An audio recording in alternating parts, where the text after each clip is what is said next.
రాజ్యాంగ సభకు సంబంధించి అంటే కాన్స్టిట్యూంట్ అసెంబ్లీకి సంబంధించి కింది ప్రకటనల్ని పరిగణించండి. మొదటి సమావేశం డిసెంబర్ 11, 1946న జరిగింది. ఇక్కడ మీరు అబ్జర్వ్ చేయండి, రాజ్యాంగ పరిషత్కు సంబంధించినటువంటి మొదటి సమావేశం ఎప్పుడు జరిగింది? డిసెంబర్ 9న జరిగింది. కాబట్టి ఇది రాంగు స్టేట్మెంట్. చూడండి, తర్వాత క్వశ్చన్లో ఇంకేం అడిగాడో చూద్దాం.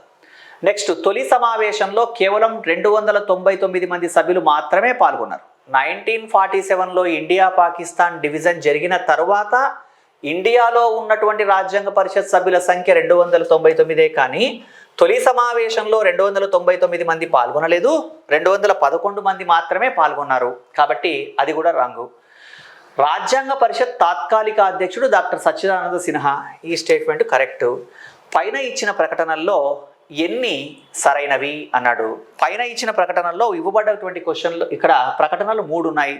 వాటిలో ఎన్ని సరైనవి అని ఇవ్వడం జరిగింది. కాబట్టి దీంట్లో మూడవది ఒక్కటే సరైనది. కాబట్టి ఇక్కడ ఎన్ని అన్నాడు కాబట్టి ఎన్నో చెప్పాలి. కాబట్టి దాంట్లో ఒకటి మాత్రమే, అంటే ఒక్కటే సరైనది, ఆప్షన్ 1. అది కూడా ఏది? 3వ స్టేట్మెంట్.